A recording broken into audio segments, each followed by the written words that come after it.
All right, I see the clock struck 9, so why don't we call our meeting to order. This is a meeting of the Pennsylvania State Ethics Commission. I am going to start by taking roll. Commissioner Hill Wilson. Present. Commissioner Parcells. Present. Commissioner Redcliffe. Here. Commissioner Caruso. Here. Commissioner McKee Salo. Yeah. Okay. And Commissioner Leipold. Here. So we have everybody is present today. Pursuant to the requirements of the Sunshine Act, the holding of an executive session must be announced at the public meeting either immediately prior to the executive session or the meeting thereafter. We did have an executive meeting on July 25th, 2024 via Microsoft Teams to discuss personnel matters that are exempt from the Sunshine Act. And we will have an executive meeting today after this public meeting to review matters that are by statute confidential, including the review of completed investigations for the purpose of issuing final adjudication and for certain administrative matters. This is our one Ethics Commission meeting outside of Harrisburg, and we will take public comment pursuant to the Public Official and Employee Ethics Act, Act 170 of 1978, as amended by Act 9 of 1989 on June 26, 1989, and amended by Act 93 of 1998. The State Ethics Commission is specifically mandated to hold at least 2 public hearings each year, one of which shall be held in Harrisburg, and at least one of which shall be in a location other than Harrisburg, to specifically seek input from persons or organizations who represent any individuals subject to the provisions of the Act, and from any other interested parties. We've placed on the agenda for today's public meeting a notice that the Commission will be meeting today in part to receive input or testimony from anyone pursuant to the provisions of the law. As our previously published notice indicated, the Commission will request copies of any statement that is presented. The individuals presenting statements before the Commission will be allocated 15 minutes to complete their statements. Statements shall be uninterrupted, except that such statements may be interrupted or terminated by the presiding officer if it is determined that the statement is impertinent, scandalous, or otherwise improper. Another announcement, actually I have 2 announcements. The official announcement is pursuant to Commission Regulation 23.7D. The Pennsylvania State Ethics Commission hereby announces that an election of officers will be conducted during the Pennsylvania State Ethics Commission's first meeting of 2025 for the purpose of electing a chair and vice chair to a 2-term office. Let me take a moment now to make a public announcement, and if I can take the liberty of the chair to say a few words. We received notice yesterday that Commissioner Hill Wilson, the vice chair sitting next to me, is going to be stepping away from the commission. So we may, and we'll discuss in executive session, whether we will need to have an earlier election to fill this position of vice chair. Commissioner Hill Wilson is not ending her public service, her private service, but because of certain restrictions that we all face as commissioners relating to political activity, Commissioner Hill Wilson has decided that effective Friday, Yes. She is resigning. She has just about finished her 3-year term, Yes. for which we are appointed, and has served honorably. Just so I can put in the record, because I really want to recognize Commissioner Hill Wilson, not just for the service that you've given to this commission, but your lifelong service. I think you've grown up feeling a need, as many of us do, to give back, and service to the public has been part of that. In her private capacity, Ms. Hill Wilson is an attorney. She has been a member of the bar for more than 45 years. She represents individuals and families in various types of litigation matters. But more importantly, at least from I think our perspective, is her history of service. She is a past president of the National Bar Association's Women Law Division in Philadelphia, a past member and officer of the American Association for Justice, which was formerly known as the Association of Trial Lawyers of America. She is part of its National College of Advocacy Board of Trustees and its executive committee. She is a member of the Pennsylvania Association for Justice, the Philadelphia Trial Lawyers Association, the Philadelphia Bar Association. Everybody would think there's a lot of Philadelphia, but she is actually a resident of Montgomery County and appointed from Montgomery County, not from Philadelphia. She's a member of the advisory board of the Barristers Association of Philadelphia and has been awarded the Austin Norris Award for Community Service by the Barristers Association in 2013. And then most recently in 2022, the Barristers Association awarded her the Woman of Distinction, and she certainly has earned that title. She's a life member of the National Bar Association, was awarded the President's Award by the National Bar, and for a little fun facts, as I'm about to miss here, that I didn't realize, I did know that she has served the Commonwealth as chair of co-chair of the Pennsylvania Interbranch Commission for Gender, Racial, and Ethical Fairness. But I didn't realize that you were a radio host on WURD in Philadelphia, a wonderful and historic talk radio station in Philadelphia. She was appointed by Senator Jay Costa.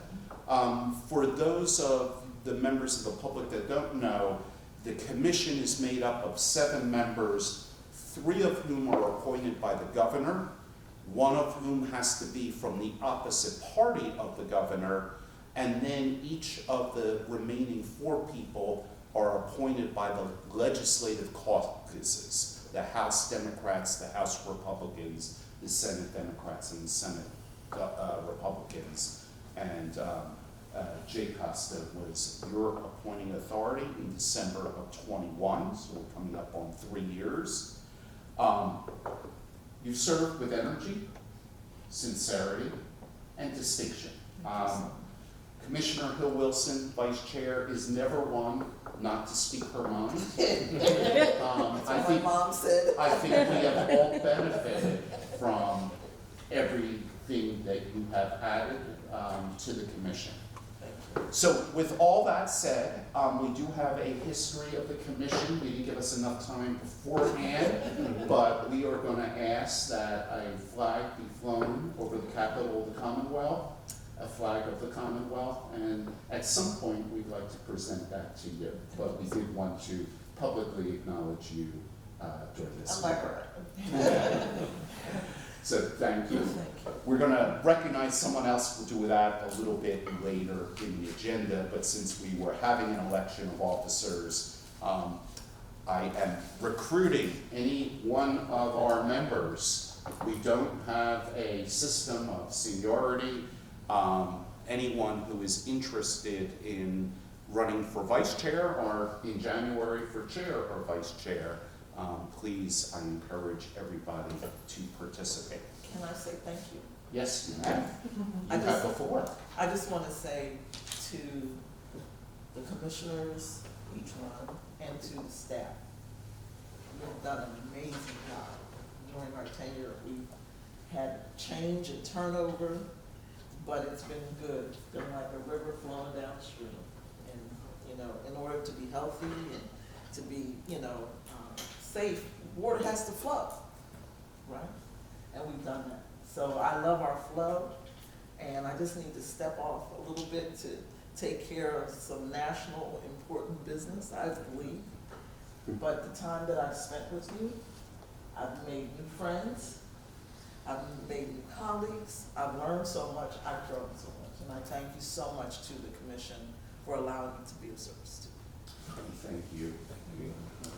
So, getting to our public meeting agenda, we have circulated the minutes of the last public meeting, June 18, 2024. Has everybody had a chance to review those minutes? Aside from when you were, if anyone had recused themselves from participation, aside from that, can I have a motion to accept the minutes? So moved. Second? Second.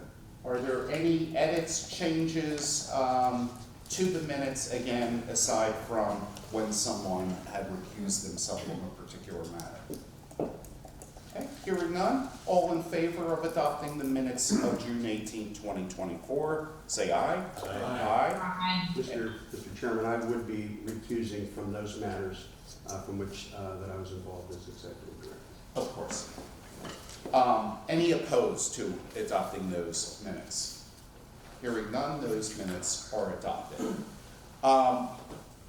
Commissioner Caruso, before you step out, because I know you have to recuse yourself from some matters, I think you have been assigned the Miller civil penalty consent. Yes, thank you, Mr. Chairman. There is one civil penalty. Okay. If I could just interject, we learned, I think it was late last week, that Commissioner McKee-Vassallo was going to be recused from certain matters, and I believe this is one of them.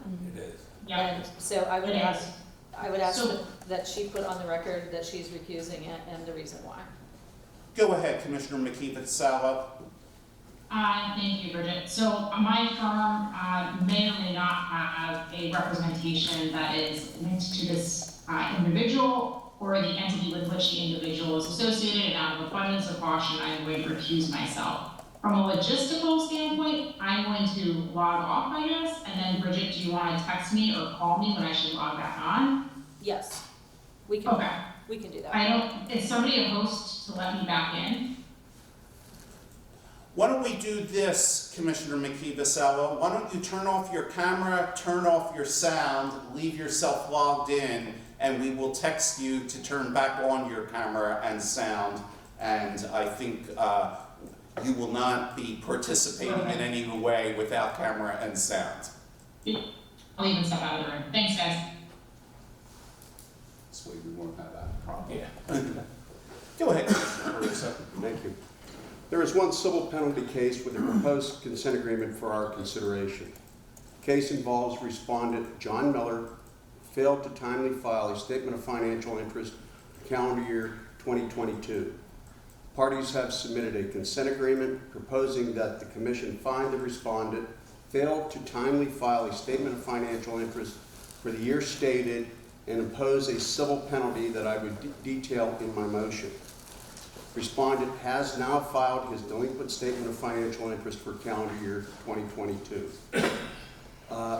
Briefly, the pertinent facts of this case are that John Miller has been a constable or a deputy constable at all times relevant to these proceedings. As such, he is a public official, public employee as defined by the Ethics Act. As a public official, public employee, Miller is subject to the statement of financial interest filing requirements that he annually file a statement of financial interest. Respondent Miller was identified as failing to file a statement of financial interest for calendar year 2022 by May 1 of 2023. The Administrative Division of the Commission served warning notices to the respondent on June 5th, 2023 and July 7th, 2023, advising him of the non-compliance to file a statement of financial interest and providing opportunities to cure the delinquency by filing the statement of financial interest. Respondent Miller has failed or otherwise refused to file the statement of financial interest after receipt of these notices. The investigative division of the commission subsequently instituted formal proceedings against Miller by filing an order to show cause and petition for civil penalties with the commission, ordering Miller to show cause why a civil penalty should not be levied against him. Upon Miller being served with the petition and order to show cause, Miller and the investigative division entered into a stipulation of findings and consent order that is now before the commission. Based on my review of these facts, I am of the opinion that this consent agreement is a proper disposition for this case. It is my opinion that the commission should impose a civil penalty agreed to by the parties per the consent agreement. There is nothing of record that would constitute a defense or excuse for noncompliance in this case. Based upon my analysis and comments, I would like to make the following motion. Please do. I move that this commission approve a consent agreement submitted by the parties imposing a $150 civil penalty for failure to timely file a statement of financial interest for calendar year 2022 as to respondent John Miller. I further move that to the extent that the respondent has not already done so, respondent shall be ordered to pay the recommended civil penalty amount agreed to by the parties per the consent agreement within 30 days of issuance of the order. That is my motion. Do we have a second? A second. Any discussion? All in favor of that motion, say aye. Aye. Any opposed? Motion carries. I think we're going to do a quick little change up. The next matter that Commissioner Caruso, you're recused from, Yes. Caraway, rather than Commissioner Hill Wilson, Commissioner Porcels is going to handle. Can we text Commissioner Well, let me know McKee? what's- let me let you Let's know wait what's for up her there. to join. Yep. See a video screen coming back. Commissioner McKee Mitchell, are you able to hear us? I am, thank you. And your agenda has been changed slightly. Commissioner Porcels is going to handle the Caraway matter instead of Vice Chair Hill Wilson. Okay. You may go. Anita Caraway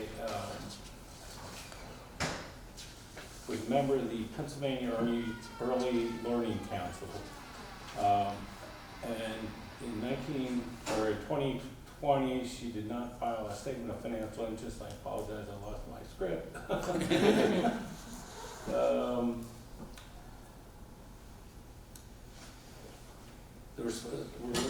The respondent was notified on multiple occasions to file this statement of financial interest. She failed to do so.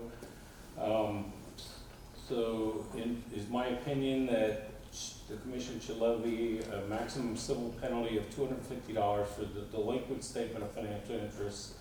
The commission should also order the respondent to file her delinquent statement of financial interest for calendar year 2020. There is nothing of record that would constitute a defense or excuse for her noncompliance. So, Mr. Chairman, I move that this commission levy a maximum civil penalty in the total amount of $250 against respondent Anita Caraway for failing to file a statement of financial interest for calendar year 2020, and further, the respondent shall be ordered to file a complete and accurate statement of financial interest for calendar year 2020 within 30 days of the issuance of the commission's order. We have a motion. Do we have a second? Second. Any questions or comments?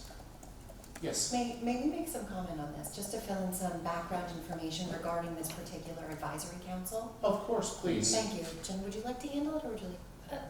It's up to you. Well, so just to give you some background on the Pennsylvania Early Learning Council. So this was a council under the governor's jurisdiction by virtue of executive order that he had signed, the Governor Wolf had signed October 5th, 2022. The advisory council became obsolete. It was replaced by another council doing the same work. However, in discussions with the governor's office regarding the need to file for the former council, it was decided, and the governor's office agreed, that anybody serving as a member on that council was in fact required to file their form. So going forward, you know, the new members may not need to file, but the ones who had served on the former advisory council still maintain their filing obligations. And it sounds from the description of Commissioner Parcells, is it correct that with respect to Ms. Caraway, she was notified on multiple occasions of her duty to file a statement of financial interest and failed to do so? That's correct. In fact, we gave her more than the required notice by law. Cool. So I think we have a motion, a second. Any other comments? All in favor, say aye. Aye. Any opposed? Motion carries. Chair Schwartz, if I may, it's a little difficult to hear from the executive director and the chief counsel if they're not near a microphone, so I was able to hear everything there, but I would just ask that if there's anything else I need to hear, if we could, and I apologize. Yes, no, please. Creation of time issue. Ms. Fox, it looks like that there is a mic. Maybe, let's see if that mic works and you can just put that. Commissioner Fasalo, is that better? I can hear that wonderfully, thank you All so right, much. we'll use this going forward. Terrific. Thank you. No, thank you. Yes, let's pause for a second for Commissioner Caruso to come back in.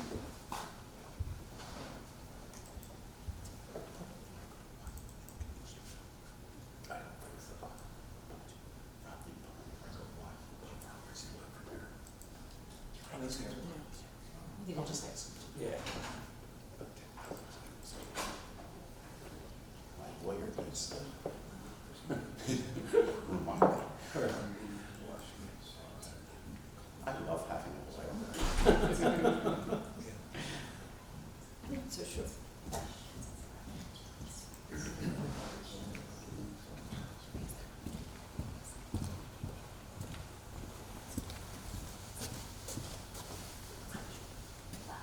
Commissioner Caruso, I think I forgot to ask you why you were recusing from the Caraway matter, and if you could just put that on the record. Sure. That matter was initiated, or the items were received while I was the executive director of the commission. Thank you. And we have a series of civil penalty defaults. Commissioner Leipold, will you handle those, please? Yes, thank you, Mr. Chairman. 9 civil penalty default cases are currently before the commission for decision.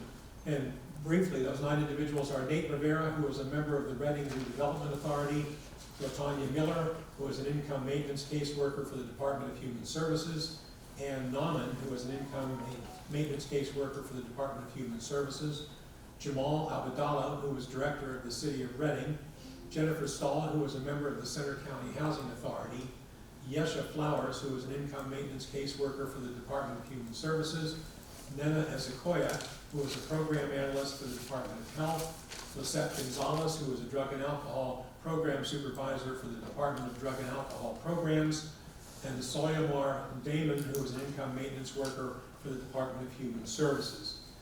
I'll address their individual circumstances as we go through the motion that I'll be making. Each of these respondents failed to file a statement of financial interest for the calendar years that I will detail in my motion. The respondents did not take action or otherwise respond to the civil penalty proceedings.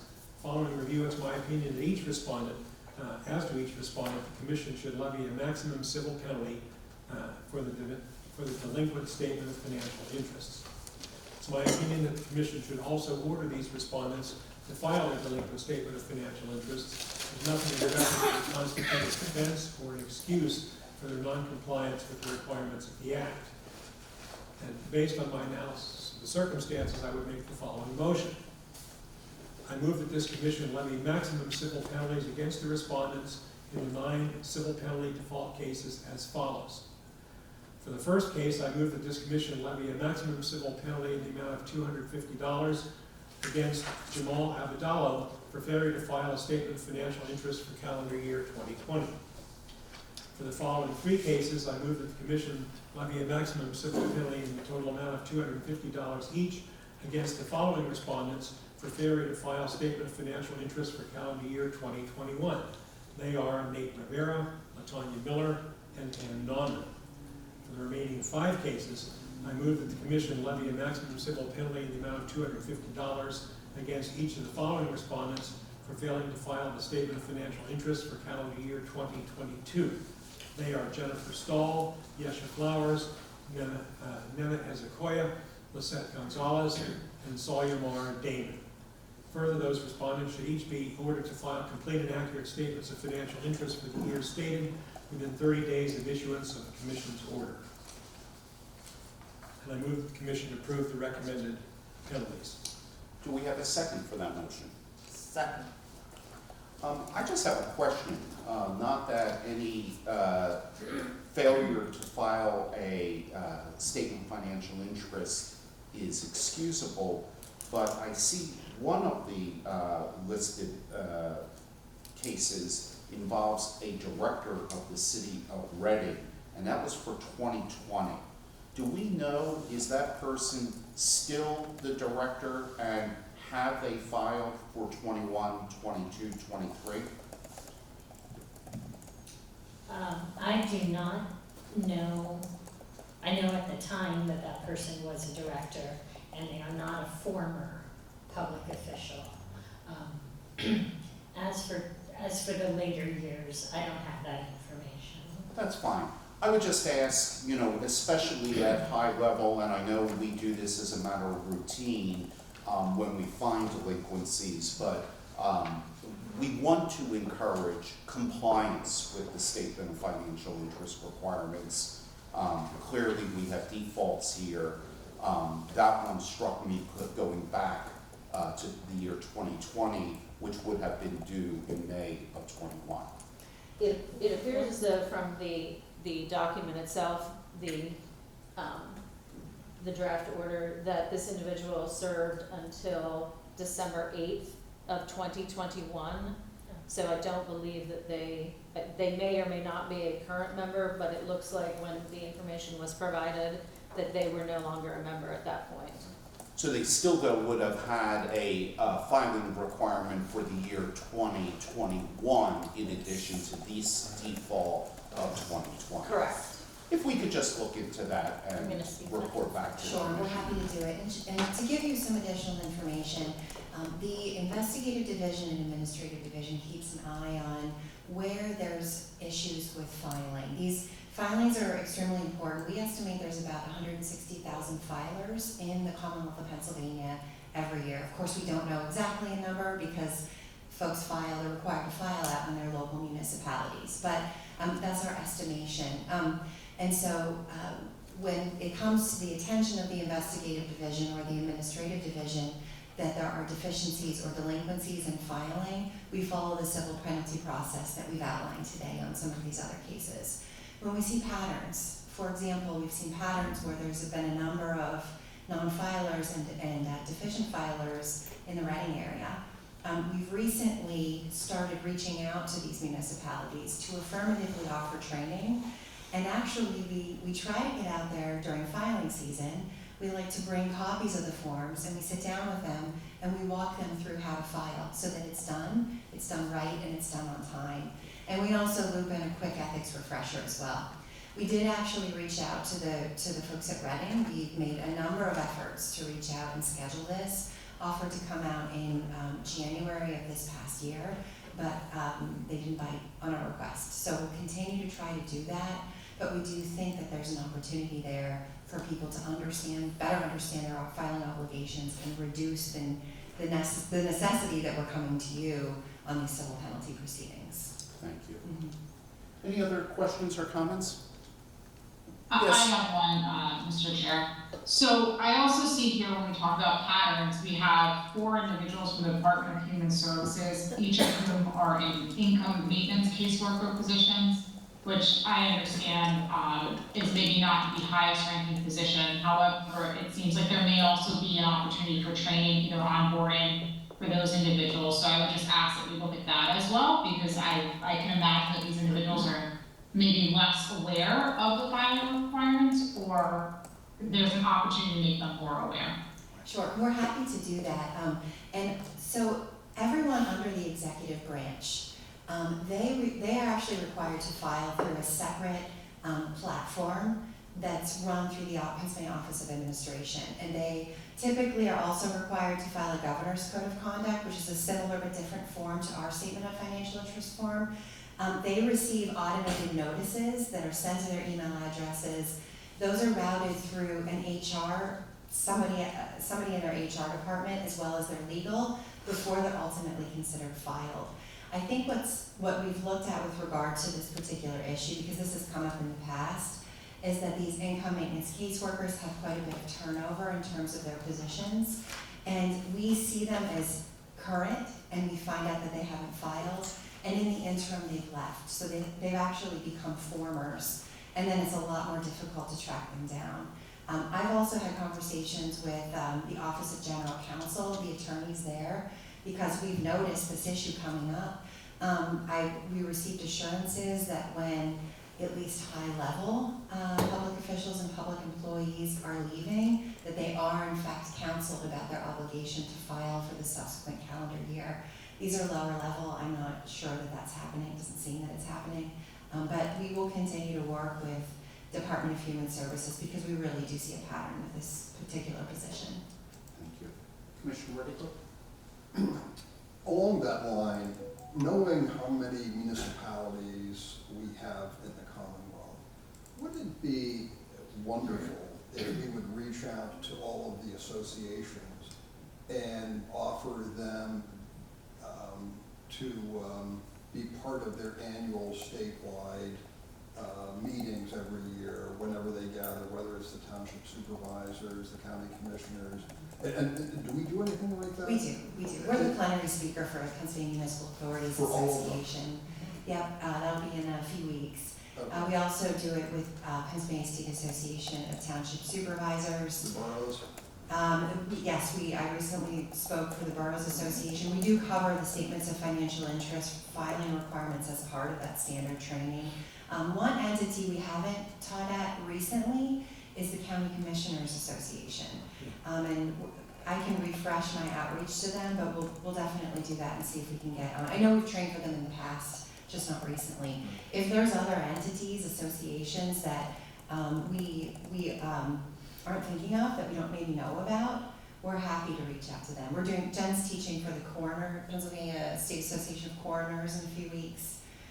But yeah, we're happy to do it.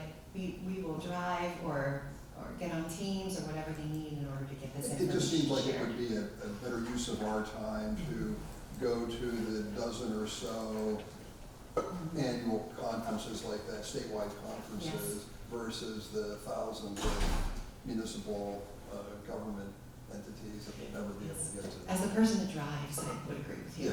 Yeah. We've also reached out to the Council on Governments. There's a Central Pennsylvania, it's called CEDACOG. We did do a session where we walked them through, the Director of Administration and I went, and we walked them through I think we said something like, get it done, and we walked them through filling out their forms and getting it filed, along with a quick ethics refresher.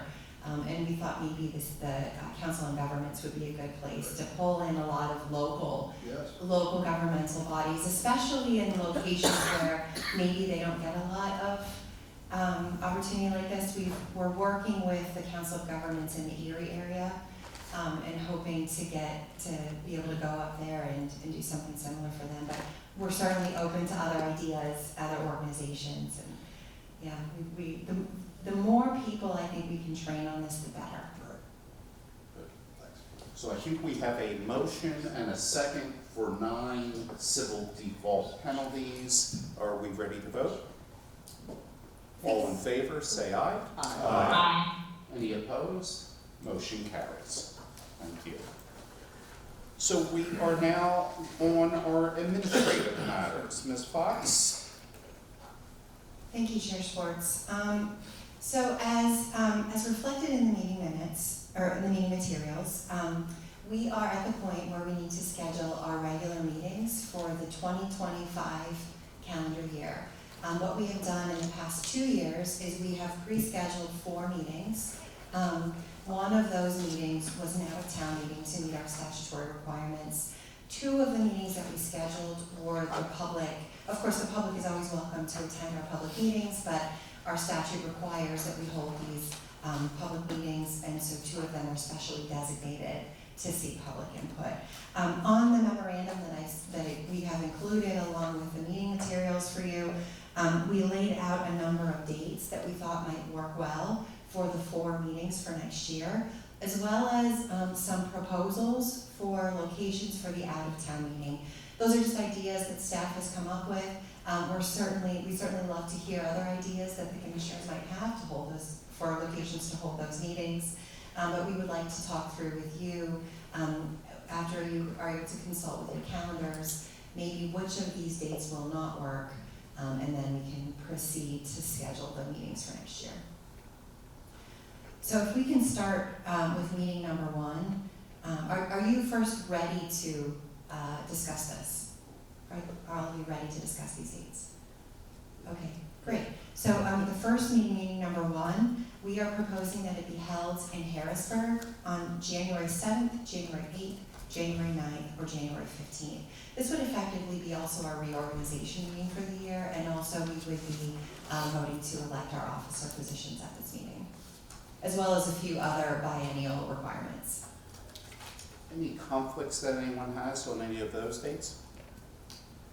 Just January 15th. Okay, January 15th is bad, and Commissioner McKee Vassallo? January 7th is bad for me. Okay, so can we look at the 8th to the 9th? Absolutely. Julie, you have that? Yes. Okay, great. So meeting number 2, we're also proposing this be held in Harrisburg, and also that it be one of our 2 required public meetings. The dates we're proposing are April 9th, 10th, 22nd, or 23rd. So I have a conflict on the 22nd and the 23rd, and am available the 8th and 9th. Does that work? Or Or, the 9th. oh, I'm sorry, the 9th and 10th are fine for me. Does that work for others? Okay, so why don't we do 9th to 10th?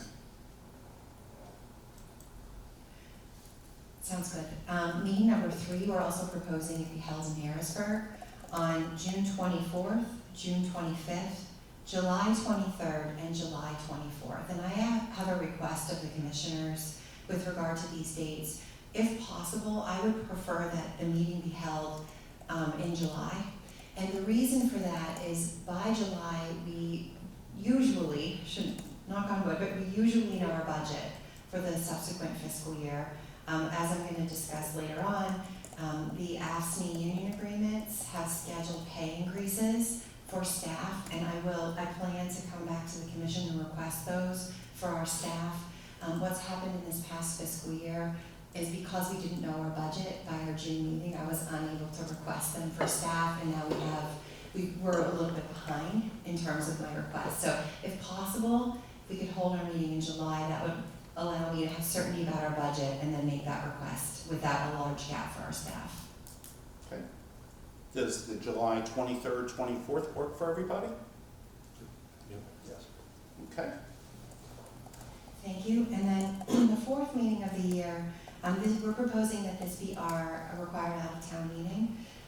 And also the second of the 2 required public hearings held on September 18th, September 24th, September 25th, October 8th, or October 16th.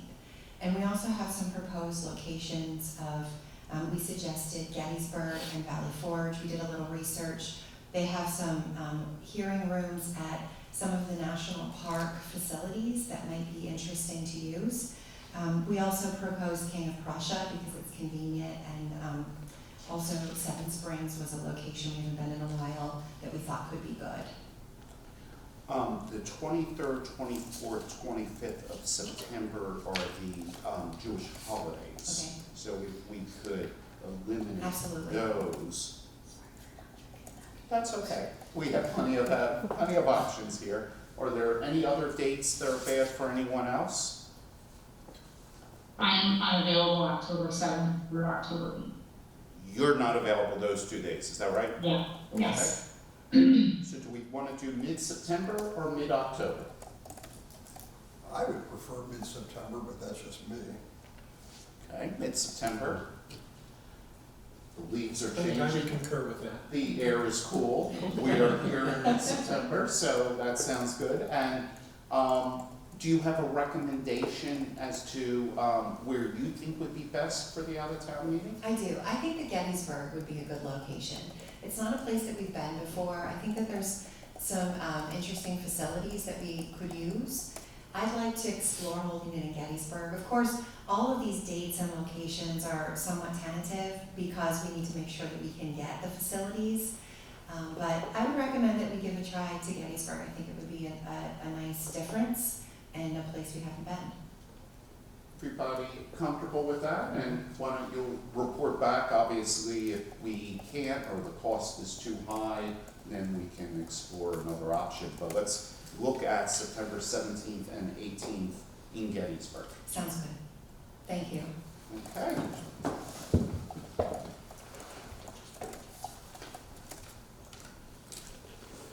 And can I ask that we just have calendar invites distributed so that we can just put them on our calendars? Sure, I'll make sure that happens. Thank you. You may continue. Thank you. The next item on the administrative agenda is a request for a general pay increase and one-step service increment for staff. So I am requesting commission approval of a 2% general pay increase effective July 1st, 2024 for all commission staff who were hired prior to July 1st, 2024. And I'm also requesting consideration for a one-step service increment representing a 2.25% pay increase to be effective in the first full pay period of January 2025 for all commission staff. So as we've discussed in the past, AFSCME, which is the largest union representing state workers, they negotiated an agreement for scheduled pay increases for all those who are covered by the AFSCME agreement. It was a 4-year agreement. It's been ratified. It's in effect.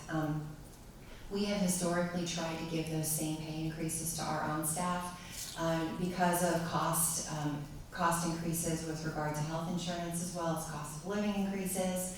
And I think that it's extremely important that we keep our salaries on par with other state agency salaries in order to make sure that our staff feel that they are valued and also that it helps with retention.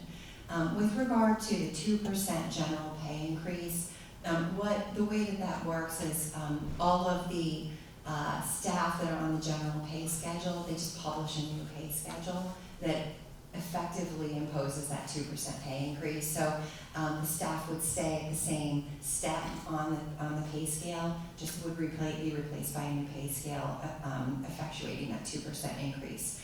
I'm only requesting this for the staff who were hired after or before July 1st, 2024, because I brought our 2 new investigators in on the new pay scale. So I'd only ask that it be applying to our staff who've been around a little bit longer. But the 2.25%, I'm asking for all staff in January. We have the money in our budget. We've budgeted for this when we calculated our budget, our appropriations request. We factored in these increases. So we have plenty of money to cover it. And I think it sends the message to staff that they're valued and we want to keep them around. I will note, though, that I'm not requesting this as on my own behalf. I'm not on the standard pay scale. Understand. In part of your request, does that also include for our chief counsel? Yes, it does. Okay. And so I'd like to make a motion, but also, and we discussed in executive session, the performance reviews of both our chief counsel and our executive director. I would move to include the executive director in that. Let me just ask a question. Does our budget have sufficient funds if we were to also include the executive director position? It does. So I'd like to make a motion with the executive director position. Second. Any discussion, questions? All in favor, please say aye. Aye. Aye. Any opposed? All approved. Thank you. And thank you on behalf of the staff. I know they'll really appreciate that. We thank the hard work of everyone here, and certainly, over the last 2 years, as you have instituted, we've had an opportunity to review the performance. You review the performance of the staff. We have reviewed the performance of the 2 positions we hired, the executive director and the chief counsel. And as we told both of you privately, we are very pleased as a commission with the performance in now the second or third year? Third year of the two hires that a majority of the members of this commission were involved in selecting. So thank you. Thank you. You did well even without me.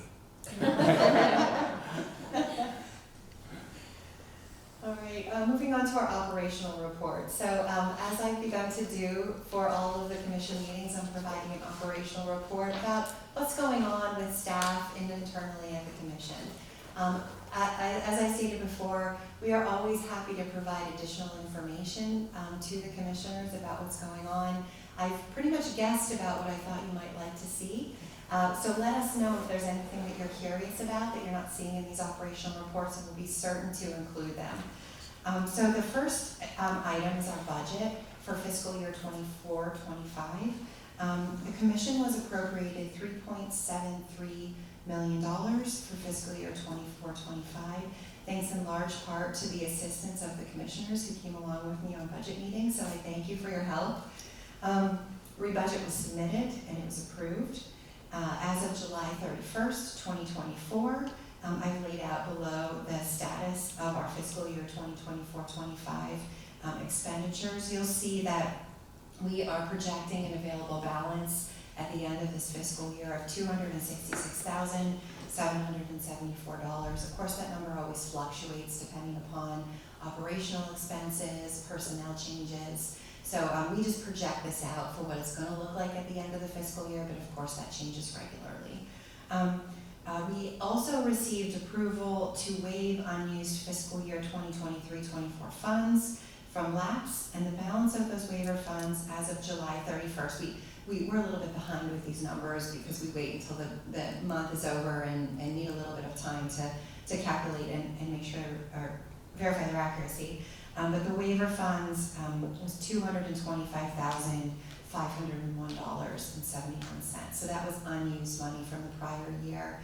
We're planning a number of purchases. If we do stay in our current space, one of the things I'd like to do is upgrade the cubicles that our current staff are using. The space is really divided, so I'd like to design it in a little bit different way so that it encourages collaboration and communication, and I think we can help with that, even just with new furniture. So that's a piece of what we're looking to spend some of it on. We have some other items as well. And you said if you stay there, are you thinking about moving? The Department of General Services has conducted a space utilization study. As part of that space utilization study, we've requested alternate space for us. The way that our current space is laid out, it keeps our investigators separated from the rest of the staff, and it makes communication and collaboration pretty difficult. You wouldn't think that right across the hall would feel like such a barrier, but it can. And so I'd like to bring everyone together. I would like for our legal division to be closer to us with a very large caveat. Because of the Lioness decision, we do need to keep their work entirely separate from the work of the investigative division and to some respects the administrative division.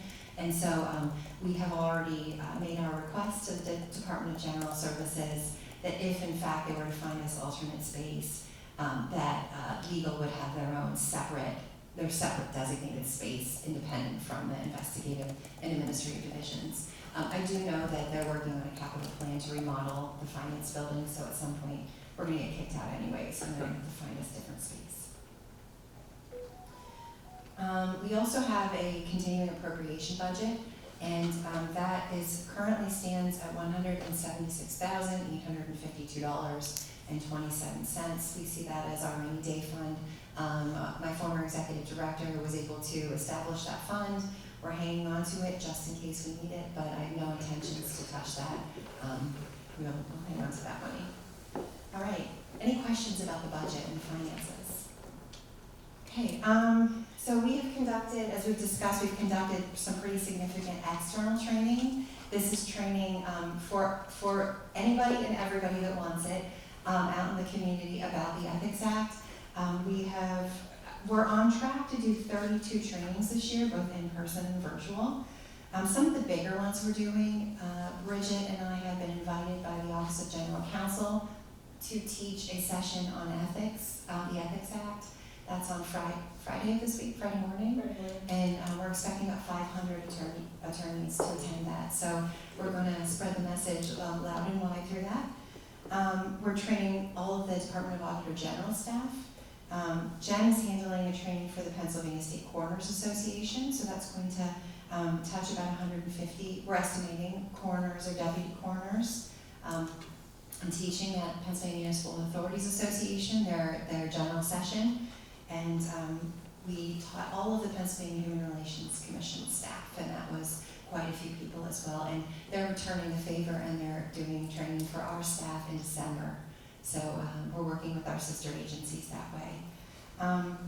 We also, as follow-up from information we received, we're doing a ethics, completing your SFI training in Denora in January. And also we're working with Erie Council of Governments to get up there and offer this opportunity to folks in the Erie area. Going on to staff training and development, I put together a chart. It's way too much to read, but our staff have been very busy with trainings. Some of the highlights, we've done leadership training for some of our staff. Those trainings have been offered by Office of Administration and through Harrisburg University. We've also worked with our sister state agencies on a number of different trainings. We're doing one on bank fraud. We've invited folks from the Attorney General's office, the Office of State Inspector General, the Pennsylvania State Police. We figure let's get the most bang for our buck, although it is a free training. Let's get as many as possible to attend. We've also been invited, we're the only agency invited by the Office of State Inspector General. They're doing an investigators training in October. They've invited our investigative staff, so we're attending that as well. I'm really looking forward to that. I have some other things in mind for our entire team to help with team building and just general knowledge. So we'll continue to do those types of trainings. And if you have any suggestions, we're happy to take them. So moving on to advisory opinions, as of August 16th, our legal division has issued 55 advisory opinions in calendar year 2024. So I'm sure we've received more since then, but we'll continue to issue those advisory opinions. Those are so valuable because it allows public officials and public employees who maybe have uncertainty about whether some action we'd like to take prospectively is okay under the Ethics Act. They can ask for these advices, and then they can rely on them with their behavior going forward in confidence, in knowing that they're not violating the Ethics Act.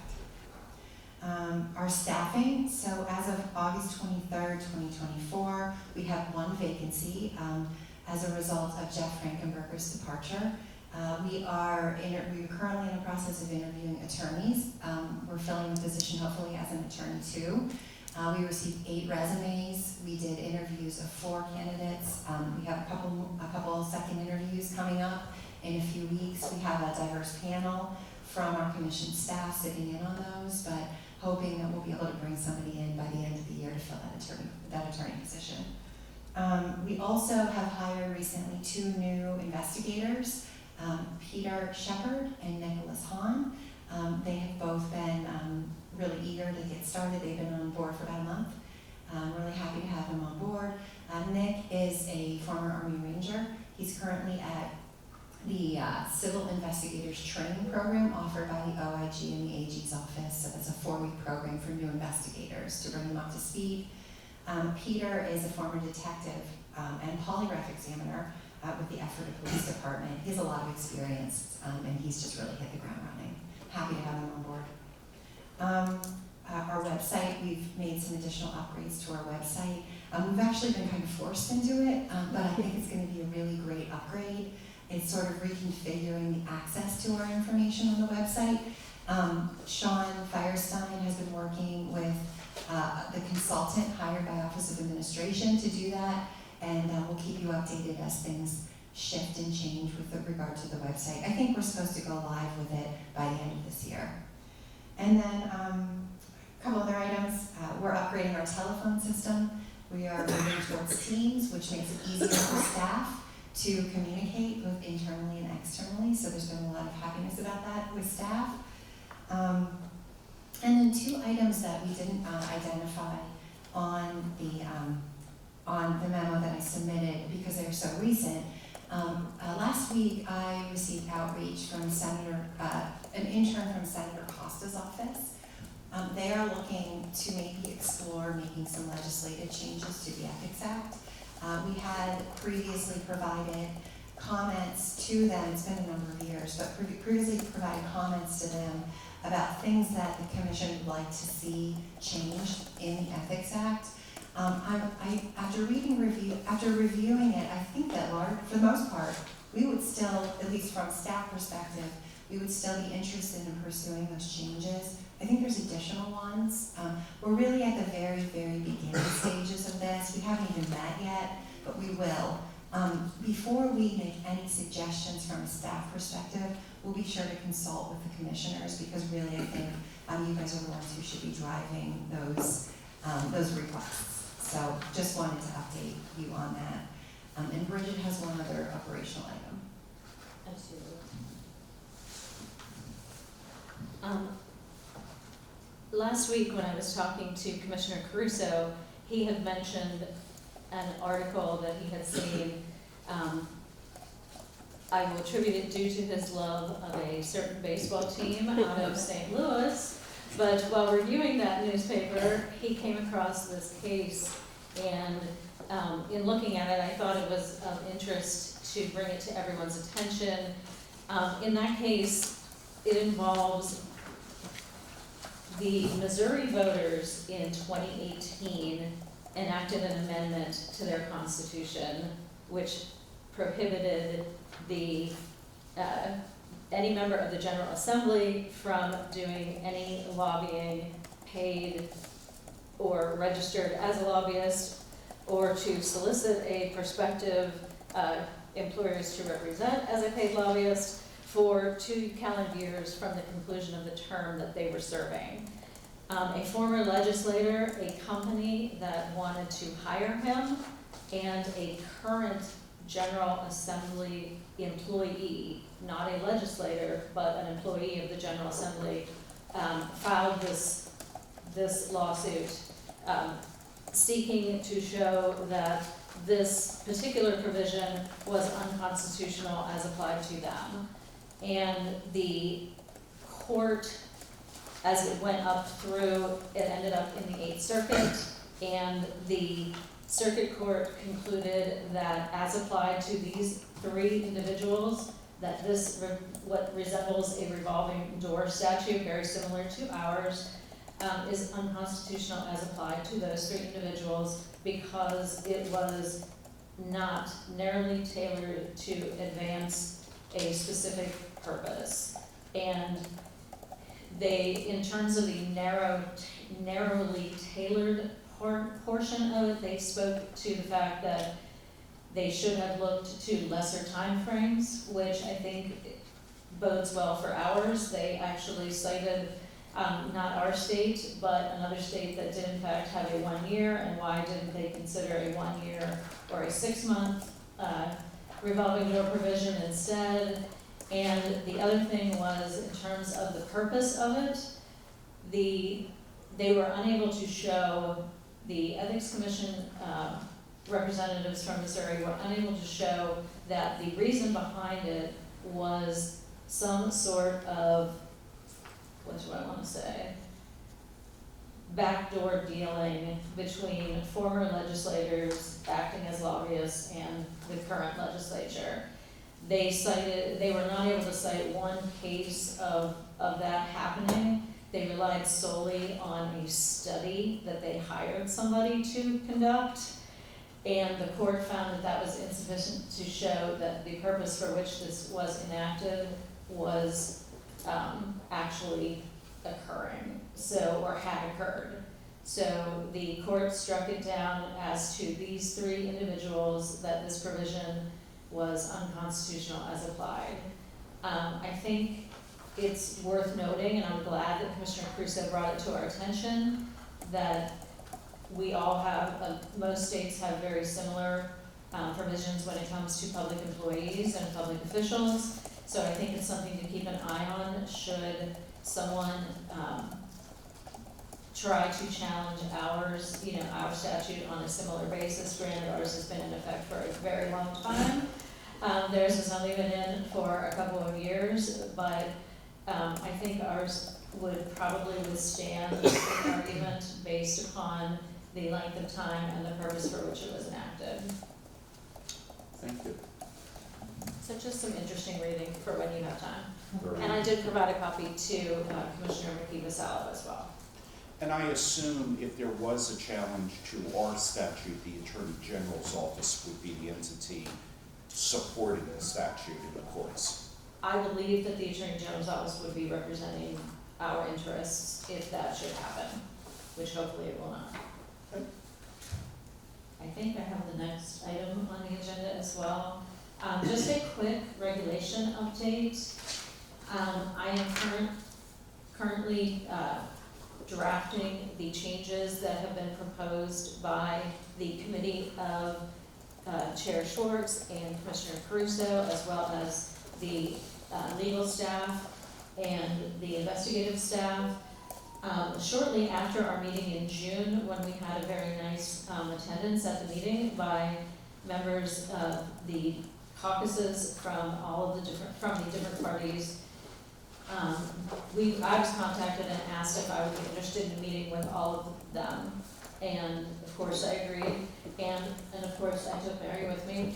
And we met with them, we had a very nice discussion with them. You can see from the list of people who attended on behalf of the caucus council that they had some very big interest in being involved in this process. And we fully intend to keep them involved in this process, given that some of the major pushback that we could get on any issue that we would bring forward would come from the legislature. So anything that we can do to work with them to head off any sort of objection or concern that they would have is certainly worth working with them on. And they are very interested in keeping up with our progress. I noted some of the things that they wanted us to consider, and I also attached a copy of an advisory opinion of Old dealing with who is I believe, was that the personal relationship and the friend. They are very interested in possibly revisiting that. I'm not sure that we can based upon our statute, but we will certainly look at it. One of the other more interesting things that they brought up was they wanted us to possibly revisit the Rendell decision, which is the decision which held that the nonprofits were also included in the business with which associated definition. I don't think Mary or myself were particularly convinced that we would get very far if we tried to revisit that issue, but they wanted to bring that to our attention. Two of the other things that they mentioned were the LJS decision concerning the judiciary and the State Ethics Commission jurisdiction over them. They wanted us to consider leaving the references to the judiciary in the regulations because while the Ethics Commission may not have jurisdiction, the Ethics Act does provide for criminal penalties, and they would in fact be subject to those provisions of the Act and regulations if we leave them in. So I think that that's something that we should reconsider and look at. The big ticket item, I think, of the day was the private pecuniary benefit. Everyone was very interested in what, if anything, we were going to do with that, and possibly with a definition of private pecuniary benefit, if there's any way that we could define it. We went everywhere from,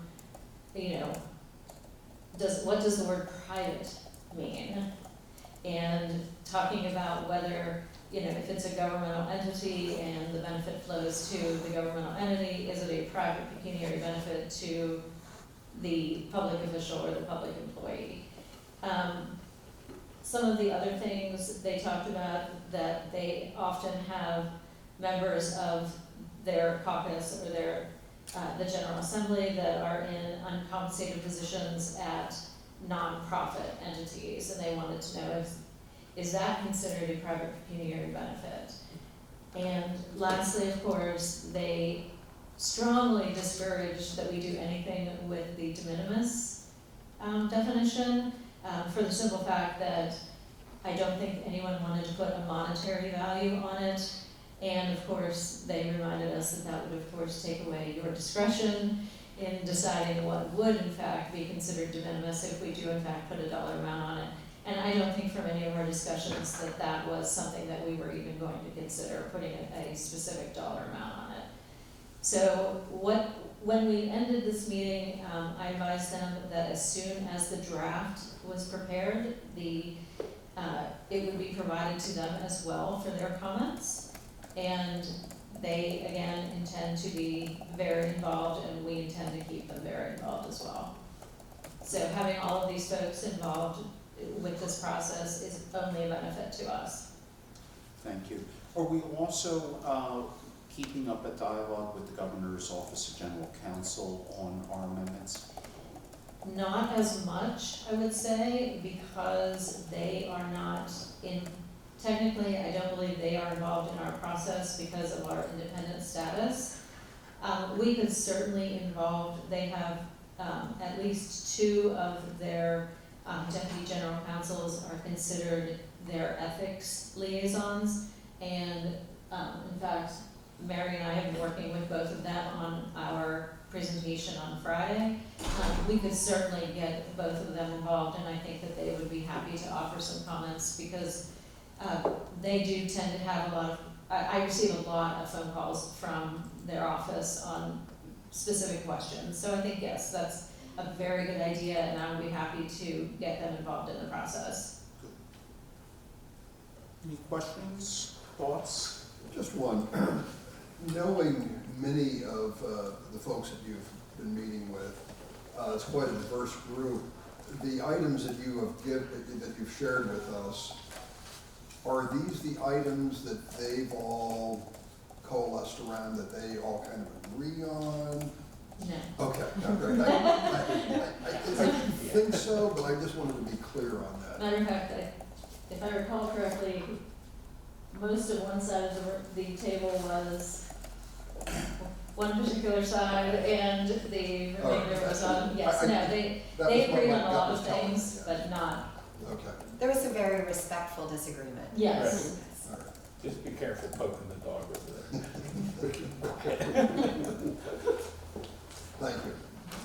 All right. I think we've already announced the elections, so before we get to public comment, we had mentioned Commissioner Hill Wilson's departure, but we also were surprised at our last meeting with the announcement of the departure of Jeff Frankenberger. I'd like to say a few words. I know Mary would like to say a few words. For those of us who know Jeff, he gave years of honorable service to this commission. In July, he resigned to be near his family in New Jersey. He had been with the commission for nearly 9 years as an attorney and then ultimately as the deputy executive director. And his advocacy really helped shape the law surrounding the Ethics Act, the lobbying disclosure laws. He has been our face in Commonwealth Court, arguing a number of the more difficult cases. Some of them, for example, if all of us remember the Civic cases, Civic had good and also restrictive holdings, but Jeff argued and advocated and ultimately won that shows that the use of a public office is more than just the vote. It's the lobbying, it's the talking to each other, it is anything that moves forward a public decision. And that was really important, that public officials know that when there are conflicts, there's not a backdoor around a conflict by saying, I didn't vote on it. As long as you were part of it and an advocate for it, whether it was at an official meeting or before or after, those things would be the use of a public office. Jeff Zella's advocacy helped really form the process of the commission setting lobbying penalties. In the past, it had been more reactive. We received a decision from the Commonwealth Court that required us to analyze particular facts and circumstances of each case to determine what the appropriate penalties were. In lobbying, unlike the statement of financial interest, the statute provides for much more significant financial penalties, and Jeff helped establish the criteria that we all consider in doing that. But one of Jeff's greatest strengths, we heard a lot about the training, and I think we have a number of folks who do excellent training on behalf of the commission, but Jeff absolutely adored the role of teaching. He traveled around the Commonwealth, he trained public officials and employees, but he did it simply and with good humor. He continuously trained our staff, including investigators and attorneys, and really was an essential resource throughout the 9 years he was there, and the change from executive directors when Commissioner Caruso was the executive director to Mary Fox, who became the executive director.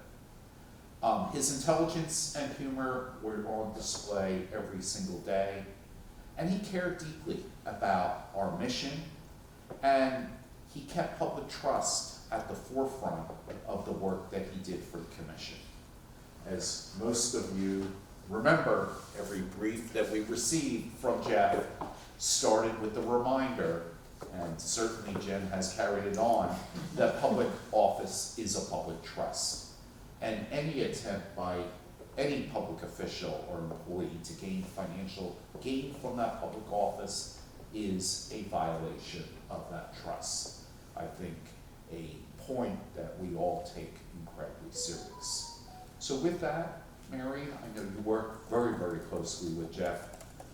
If you could say a few words. I'd be happy to. Jeff was just an incredible colleague. He was fun to work with. He was serious when he needed to be serious, but he made the office a lighthearted and enjoyable place to work, and we miss him very, very much. In his honor, we had a Commonwealth of Pennsylvania flag flown above the Capitol, and we presented that to him at a brunch we had hosted with the staff at our office before he left. To let you know, in our recent discussions with Jeff, he indicated he had accepted a position with a law firm in New Jersey. He will be a municipal solicitor, and no doubt he's going to do amazing things in that role. Their gain is definitely our loss, though. So we thank Jeff for his talent, for his professionalism, for his humor, and we wish him the best of luck in all of his future endeavors. Absolutely. So with that, I do see a number of people in the audience. It's time for any public comment. Would anyone from the audience like to make any type of statement before the commission? I don't have any statements, but I have a couple of questions about the things that. Absolutely. Would you mind coming up just so we can have a microphone? One of our commissioners wasn't able to make it in person and is on Thank you. the video. My name's Callie. I'm a student here at Penn State Law. So I was just following your discussion about the 8th Circuit case, and I was just wondering why it was in a federal court. It seems that I wasn't clear on what the federal question was and why it wasn't in a state court when they were challenging that law. Great question, and we just got this today, so I did. Copy of it. We can pass. First Amendment. Yeah, it was a First Amendment challenge. The First Amendment right. That's a copy of the case. Thank you. But that was brought to us. But that's a great question. And, you know, frankly, we do see portions of the statute over the years challenged either in state or federal court. For instance, we had in our regulations a requirement that not only does the investigative division keep quiet about ongoing investigations till they're decided and published. But it also, our regulation had banned the respondent, the public official, from speaking. And that was challenged in federal court in Harrisburg and found to be an unconstitutional violation of the respondent's First Amendment rights to speak out and say, if they wanted to, I'm under investigation and I either did or did not do something wrong. And I think recognizing that some of our public officials could be elected, they could be appointed, and they may want to speak out even though the statute protects the investigative process until we issue a decision.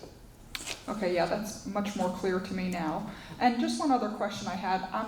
Never heard of the Ethics Commission before, but I did pick up your brochure on the law back there, and I read in your purpose that you're an independent agency. So I was just wondering how one becomes appointed to the board. Is it by governor appointment? So there are there are 5 different ways you get appointed. Okay. 3 of us are appointed by the governor. Okay. One of the governor's 3 appointments has to be from someone who is registered to the opposite party of the governor. Okay. The 4 remaining members are appointed by the heads of the legislative caucuses. Oh, okay. So the House Republicans, House Democrats, Senate Republicans, Senate Democrats. Okay. We're appointed for 3-year terms, and those terms can continue on until our appointing authority appoints someone new, or as I had announced in the beginning, sometimes our members will resign to pursue other opportunities, as the Vice Chair, Commissioner Hill Wilson's doing. We do have a very strict political activity ban. So even though we're appointed by officials who clearly have political interest, and for the governor's appointment, someone has to be of the opposite party, we are prohibited from being politically active in any way. The only thing we're allowed to do is vote. We're not allowed to display lawn signs. We're not allowed to attend fundraisers. Family members too. And family members, and direct family members. So the idea, and I think it has been in practice, we have talked it about among ourselves, is while we come from different political backgrounds, when we're doing the commission's business, this has been one of the most, I'll say, functional, bipartisan groups where we may not agree on every case, but we really do respect every member's opinions, and we discuss and value everybody's viewpoints. That's great to hear, because then you can be a model for others in the We government. try. Honestly, we try. Oh, thank you. Well, thank you for coming. Anyone else? Not hearing none. Anything else? I'll take a motion to adjourn. So moved. Second. Okay, all in favor? Aye. Aye.